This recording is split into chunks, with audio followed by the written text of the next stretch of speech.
The live TV, सच सबसे आगे। दोस्तों, पंजाब में विधानसभा के चुनाव है और इन सब के बीच ईडी सक्रिय हो चुकी है। पंजाब के मुख्यमंत्री चरणजीत सिंह चन्नी और उनके रिश्तेदारों के खिलाफ लगातार ईडी छापेमारी कर रही है। मोहाली से लेकर पंजाब के अलग अलग जिलों में छापेमारी चल रही है।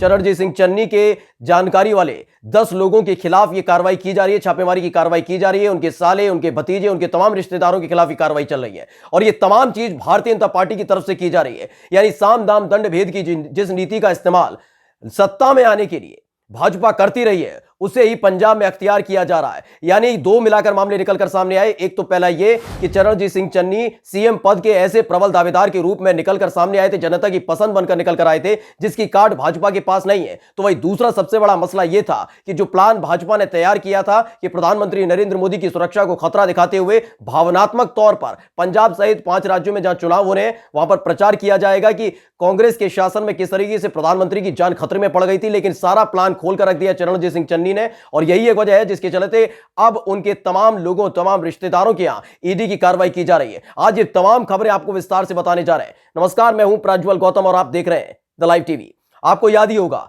चरणजीत सिंह चन्नी मुख्यमंत्री जिन्होंने साफ तौर पर पूरा प्लान खोलकर रख दिया था। प्रधानमंत्री नरेंद्र मोदी पहुंच रहे थे पंजाब के फिरोजपुर, नहीं पहुंच पाए। एक तो मौसम खराब था और जानकारी मिली थी कि वहां पर 700 से ज्यादा लोग नहीं पहुंच रहे थे। यानी पंजाब के लोगों ने पहले ही बहिष्कार कर दिया था कि प्रधानमंत्री नरेंद्र मोदी के किसी भी कार्यक्रम में वो शिरकत नहीं करेंगे। बैनर, पोस्टर फाड़े जा रहे थे और यह जानकारी प्रधानमंत्री तक पहुंच चुकी थी। इसी बीच रोड से जाने का फैसला लिया गया था और दूर से एक वीडियो बनाई गई थी जिसमें बताया गया था कि जो प्रधानमंत्री नरेंद्र मोदी है उनके काफिले को विरोध प्रदर्शन करने वाले लोगों ने घेर लिया था, किसानों ने घेर लिया था। वो बात अलग है कि जो वीडियो निकलकर सामने आई, पता चला जिस झंडे को देखकर डर गए थे प्रधानमंत्री, वो भाजपा का झंडा था और जिस कार्यकर्ता को देखकर डर गए थे, जिसे विरोध और प्रदर्शनकारी बता रहे थे, विरोध करने वाला बता रहे थे, वो दरअसल भारतीय जनता पार्टी का खुद का कार्यकर्ता था, शिवम पांडे। और जब ये चीजें निकलकर सामने आई और उसके बाद पूरी तरीके से प्लान खुलकर सामने आ चुका था भाजपा का, क्योंकि उसके बाद तो चीखा जा रहा था कि देखिए प्रधानमंत्री की सुरक्षा को खतरा है, पंजाब पुलिस बेकार है, पंजाब की सरकार बेकार है, कांग्रेस पार्टी की पूरी साजिश है। लेकिन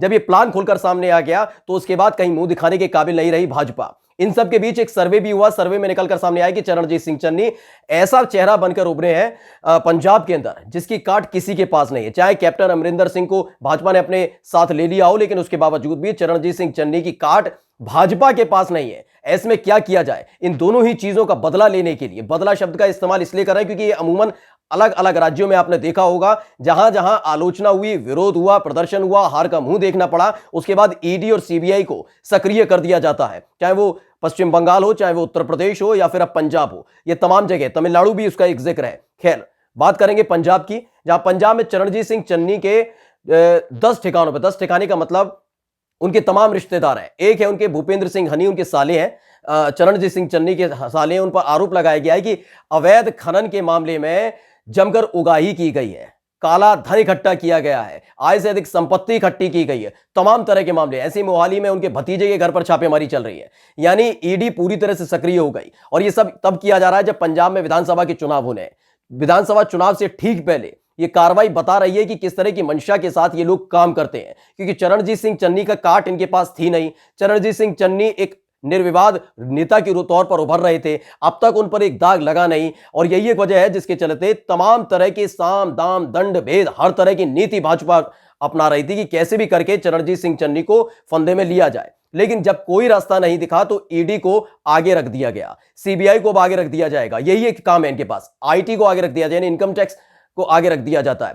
फिलहाल खबर यह है कि ईडी मोहाली समेत पंजाब के अलग अलग जिलों में छापेमारी कर रही है और जितने जगह पर वो छापेमारी कर रही है वो सभी चरणजीत सिंह चन्नी के रिश्तेदार हैं। यानी 10 जगह पर छापेमारी ईडी लगातार कर रही है और ये और आगे बढ़ सकती है कि चरणजीत सिंह चन्नी को घेरने के लिए उन्होंने, यानी भाजपा ने सीधे तौर पर उनके रिश्तेदारों को निशाना बनाया है। आय से अधिक संपत्ति से लेकर उनका कहना है कि बालू खनन में, रेत खनन में, इन तमाम चीजों में जमकर उगाही की गई है। आरोप के साथ ईडी सक्रिय हो चुकी है, लेकिन अब तक सक्रिय नहीं हुई थी। लेकिन जैसे ही चरणजीत सिंह चन्नी मुख्यमंत्री बने, मुख्यमंत्री बनने के बाद फौरन ही उन्होंने भाजपा का प्लान खोलकर रख दिया। उनकी जो एक एक प्लानिंग थी उसे फेल कर दिया, जिससे न केवल किसान, जो पंजाब के किसान हैं, उनकी छवि धूमिल करने की कोशिश की जा रही थी भाजपा की तरफ से, तो एक और विरोधी लहर चल गई कि जैसे ही प्लान खोला तो कहीं मुंह दिखाने के काबिल नहीं रही भाजपा कि किस तरीके से प्रधानमंत्री को आगे रखकर भाजपा ये घिनौना खेल खेलना चाह रही थी। और इसके बाद क्या किया गया? उसके बाद तुरंत ही ईडी को सक्रिय किया गया। ईडी अब लगातार छापेमारी कर रही है। ईडी का जो की तरफ से जो आरोप है वो ये है कि भूपेंद्र सिंह हनी जो है वो खनन के खेल में जमकर पैसे कमा रहे थे, लेकिन ये पंजाब चुनावों के ठीक पहले किया गया है। ये बताने के लिए काफी है कि ये ईडी हो, सीबीआई हो, आईटी हो, उसका कैसे इस्तेमाल किया जाता है। ये तमाम जो आप हमारे साथ वीडियोस भी देख रहे हैं और तमाम जो आप खबरों के स्क्रीनशॉट देख रहे हैं, ये वही खबरें हैं जिनका जिक्र हम लगातार आपके सामने कर रहे हैं कि किस तरीके से चरणजीत सिंह चन्नी को चक्रव्यूह में फंसाने की कोशिश की जा रही है, जिससे उनकी छवि धूमिल की जाए और पंजाब में एक माहौल बनाया जाए या फिर उन्हें डरा दिया जाए। चरणजीत सिंह चन्नी को इतना डरा दिया जाए उनके रिश्तेदारों पर कार्रवाई करके कि वो किसी भी तरह की जो प्लानिंग भाजपा करती है उसका पर्दाफाश ना कर पाए, उनके प्लानिंग की खुलासा ना कर पाए।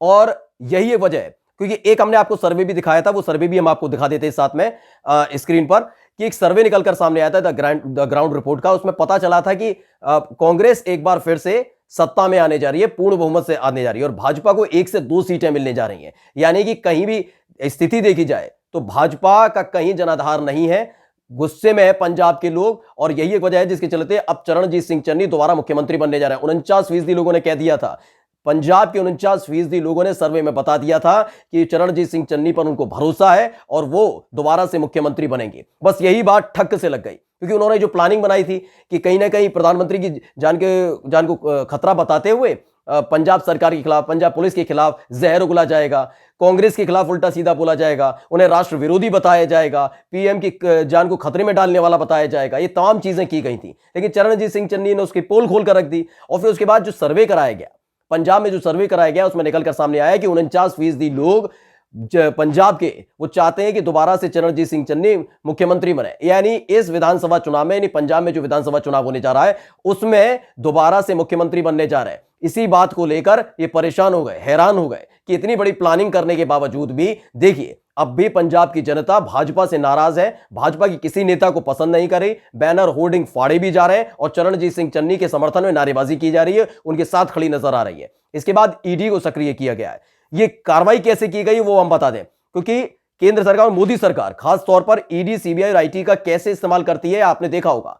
पश्चिम बंगाल में पिछले साल जब 2 मई को नतीजे आए थे और उसके बाद तुरंत फाइल खोल दी गई थी, शारदा घोटाला हो या तमाम और जो घोटाले थे उनकी फाइल खोल दी गई। लेकिन जो टीएमसी छोड़कर भाजपा में गए थे उनका नाम होने के बावजूद ईडी ने उनसे पूछताछ नहीं की, सीबीआई ने उनसे पूछताछ नहीं की, उनसे पूछताछ नहीं की गई, लेकिन सिर्फ टीएमसी के नेताओं को निशाना बनाया गया, उन्हें पूछताछ के लिए दिल्ली बुला लिया गया। अब देखिए उत्तर प्रदेश में चुनाव हो रहे थे, लगातार छापेमारी की जा रही है समाजवादी पार्टी के नेताओं के घर पर, आईटी की रेड मारी जा रही थी कि आय से अधिक संपत्ति का मसला है। यानी कि जो इनके खिलाफ बोलेगा, जो इनकी प्लानिंग पर पानी फेर देगा, वो इनका दुश्मन हो जाता है। और उससे किस हद तक जाकर ये बदला लेते हैं, आप तस्वीरों को देखकर, इन खबर को देखकर समझ सकते हैं। यानी फिलहाल भारतीय जनता पार्टी की इस कार्रवाई के बाद फिर से जमकर फजीयत हो रही है।